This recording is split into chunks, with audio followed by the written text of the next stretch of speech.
Hello, and welcome to Meet Your Alderman, a podcast that aims to inform Chicagoans about the people who represent them. I'm Jeff Bittle, and I'm a first-year master's student here at the Harris School of Public Policy at the University of Chicago. Today I spoke with Evan Eising and Carey, two Policy Lab participants who spent the last quarter studying Chicago's municipal budget. We talked about the size and scope of the budget, the process through which it's designed, and what sorts of input, if any, everyday Chicagoans can have in the process. Jack and Evan were great to speak to, and I hope you enjoy our interview.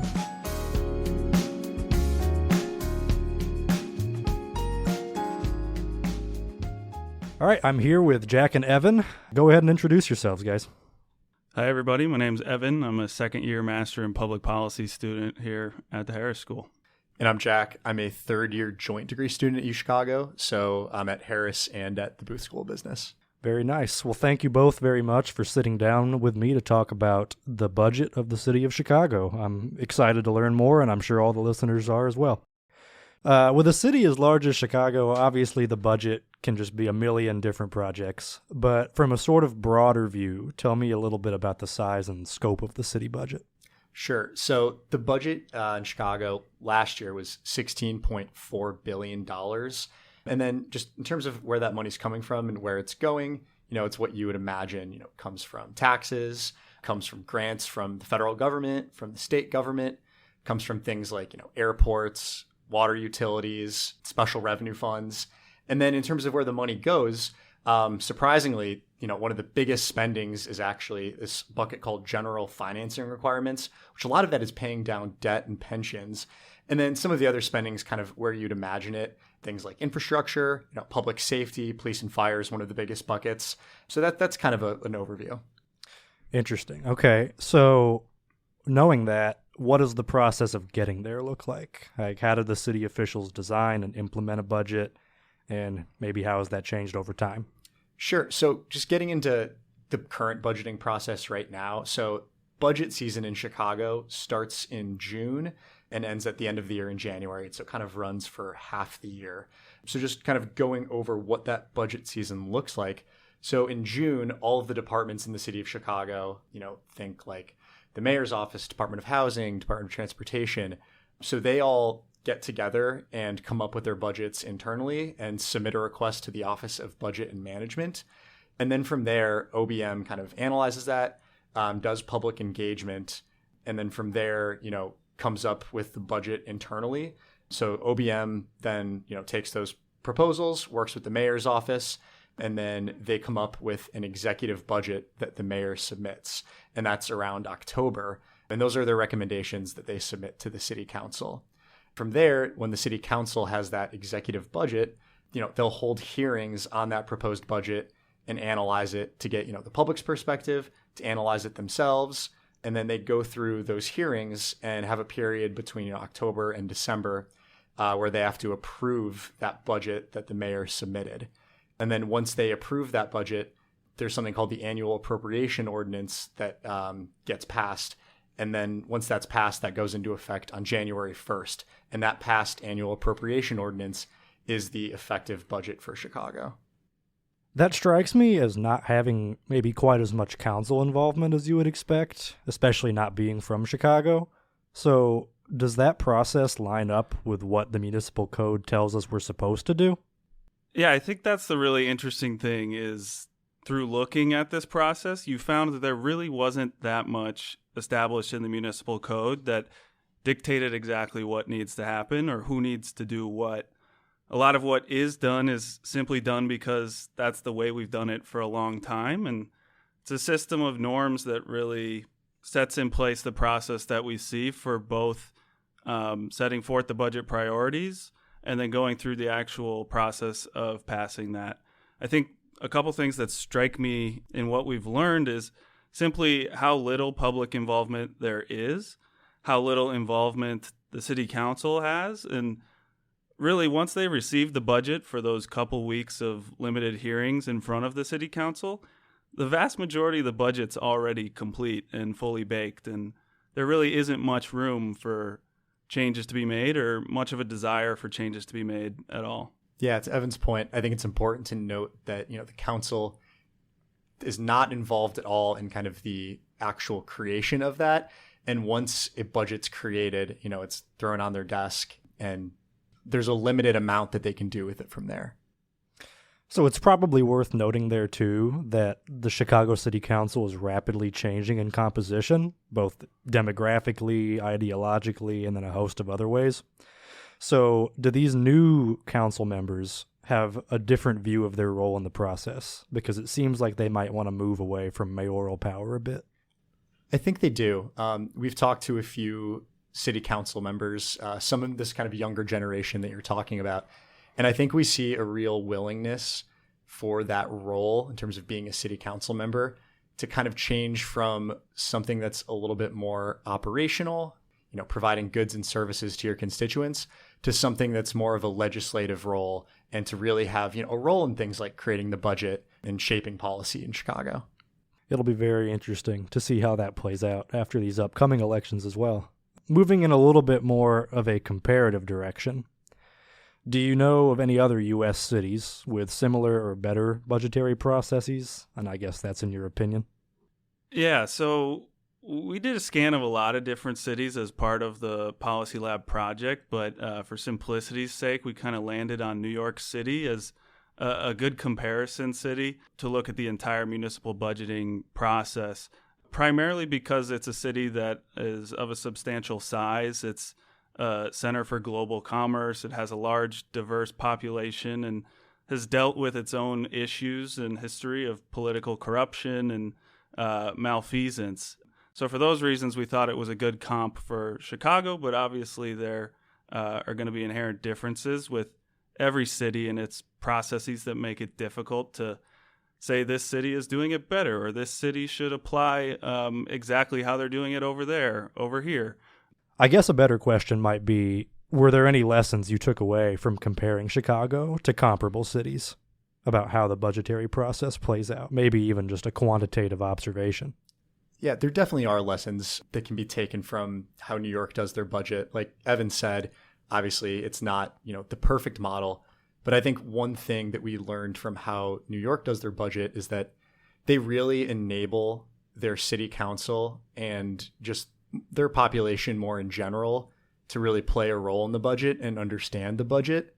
They have tools in place and offices in place that can really educate both, the council and the people of New York. So, for instance, in New York, the IBO, their internal budget office, or the independent budget office, is an independent group that's, really robust. It has kind of a double mandate of helping the city council really understand the budget through analysis, and also making materials for just the citizens of New York for really understanding their own budget. It's a really large group. It's been around for a while. It's really strong and robust. I would need to go back and look at the exact numbers of how many people work there, but I think it's like 30 plus. And then you compare that in Chicago to our group. So COFA, the Council Office for Financial Analysis, was created a few years ago. And kind of the idea when it was in the process of getting created was that it was going to be something kind of similar to New York's IBO. But in reality, what ended up happening was it got a little bit hamstrung when it was created in the city council. And looking at it now, I think there's 3 people that work for COFA, and they just don't necessarily have the bandwidth to do all of the work that an IBO does in New York. In New York, they also have an independently elected comptroller that has a large office that has, a lot of budgetary responsibilities on being a check to the mayor. We do not have that in Chicago. So just in general, I think New York has more resources that, enable their city council and just citizens in general to, play a part in that budgeting process and make their voices heard. Gotcha. I think you mentioned briefly that the IBO has a concentrated effort to make budgetary materials accessible to people in New York. The impression I get is that's not really the same in Chicago. Even with the minor elected officials not having as much of a voice as you might expect them to. So what sort, if any, kinds of input do everyday Chicagoans have on the budgetary process? this was a really interesting topic for us to look into. So first and foremost, you would think that the primary way for the public to engage with the budget making process would be the hearings held by city council. That is something that Chicago has done for a long time, but they've proven to be ineffective for a couple of reasons. Number one, like Jack mentioned, as being the only opportunity for the city council members to have the department commissioners in front of them available for questioning under oath, the only time during the entire year that they get that, there are a whole host of questions and issues that come up that really aren't relevant to the proposals for that department's budget for the upcoming year. So you could go through the 2 weeks of these hearings and really not hear much about the budget at all.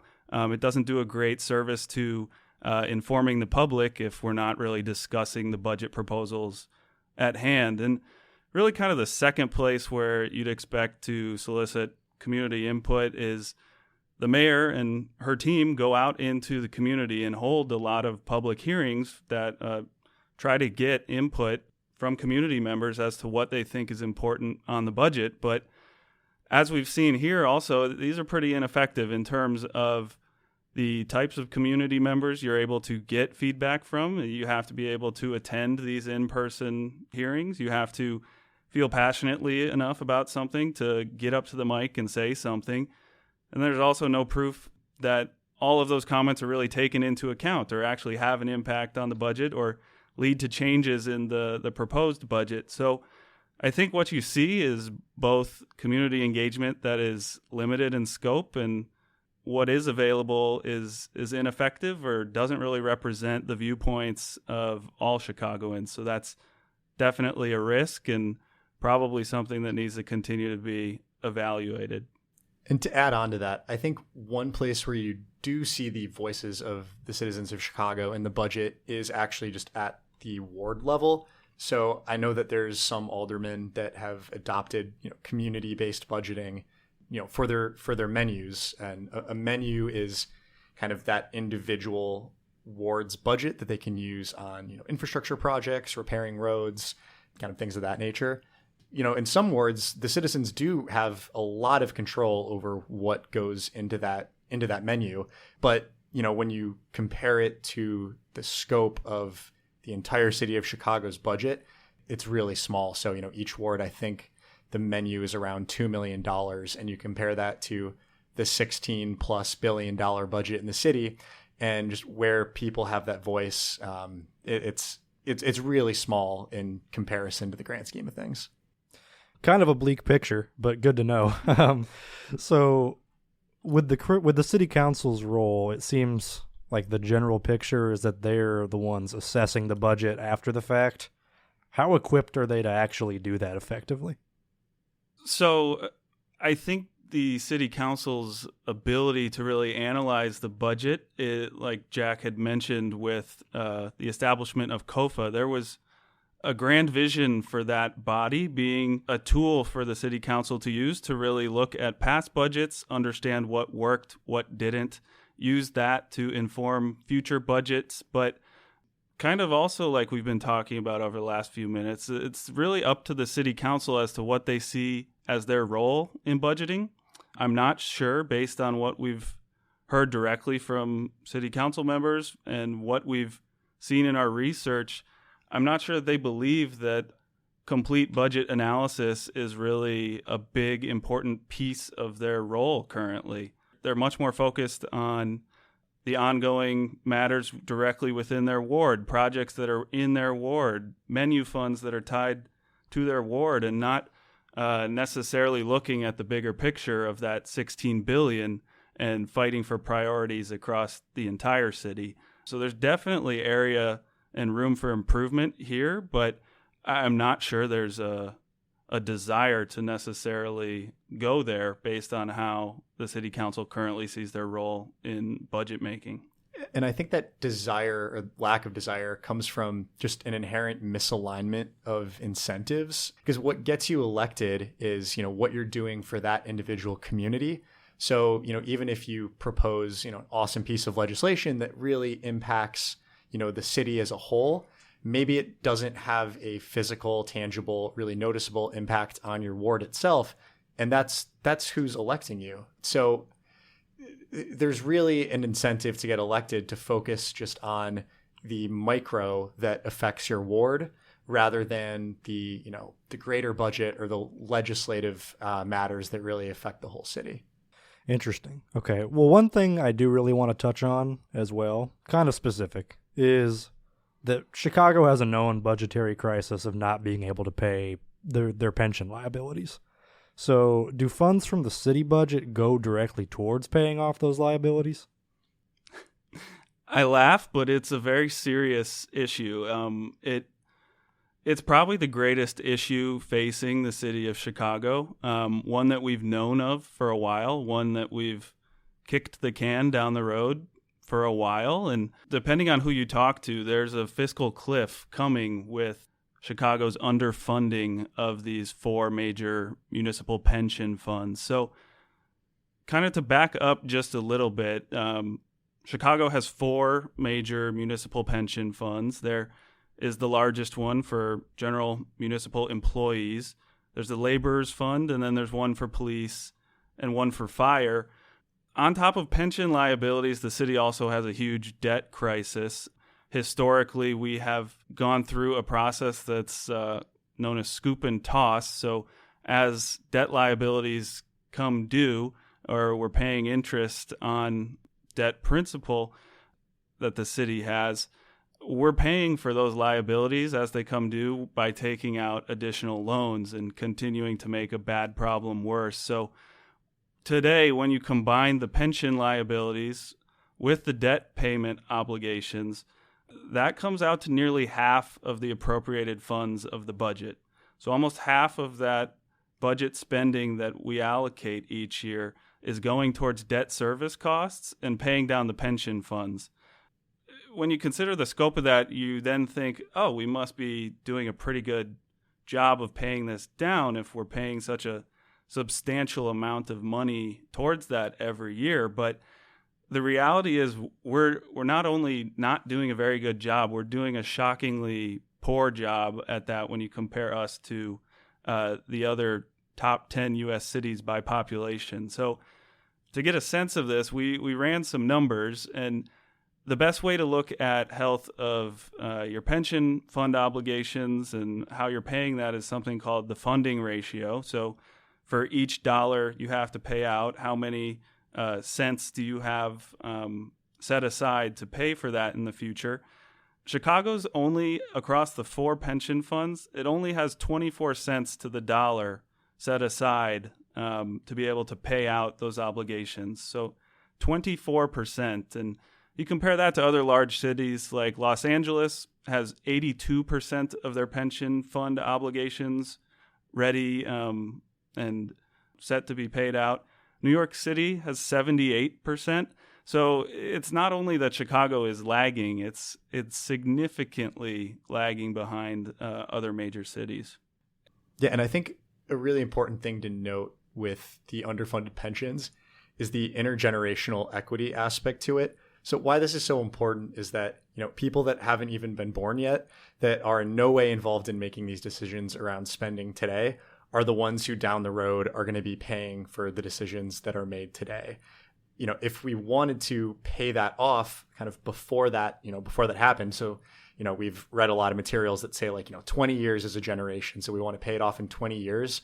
We would have to kind of Chicago would have to double the amount that it's spending on paying off pensions. Well, hopefully we can make some progress on that in the next few years, but we'll see how it shakes out, I guess. To close out, what do you think about the future of Chicago's budget? Are you optimistic? Yeah, so I think it's easy to be negative when you look at all the numbers and you hear a lot of media coverage of underfunded pensions and budget deficits and attempting to recover from the impacts of the coronavirus pandemic. But I think there's still competing arguments being made here on both sides. If you talk specifically to the mayor or allies of the mayor's office, there's a very positive argument being made about that the city has turned a financial corner, and you look at some of the improved credit ratings for the city's debt. You look at recent budget surpluses that have allowed for upfront additional payments towards pension liabilities, and you see a positive picture being painted with a proverbial light at the end of the tunnel. But I think it's good to bring a critical eye to some of those arguments and really take into account all the competing viewpoints here. But there's certainly strong arguments to be made that what changes have been made, while in a positive direction, are not nearly on the level that they need to be, and more ideas on a much grander scale need to be discussed for the city's budget. Yep, I would agree with what Evan was saying. I think it's a great step in the right direction, but there's a lot more that needs to be done, and I don't think we've seen proof yet of the political will for that to actually happen. I think one thing that's worth noting, that one of our professors kind of had this point of view, was that if we see in Chicago economic growth, population growth, just a more prosperous city for everyone, not just in the richer parts of Chicago, but also like on the south and west sides. I think if you see those changes, you'll have a stronger tax base, stronger city that can really positively impact a lot of those financial issues as well. So I think if you're looking at it in a positive way, seeing kind of those issues getting highlighted and some of those initial steps on, trying to financially turn around the city, I think they're all good steps, and you can be positive while also realizing the scale of the problem and that there's still a lot to be done. Well, thank you, Jack, and thank you, Evan. I think the budget is quite possibly the most important policy decision that a city can make, and I thought that was very informative, so thanks again for sitting down and talking. Yeah, thank you. Thanks.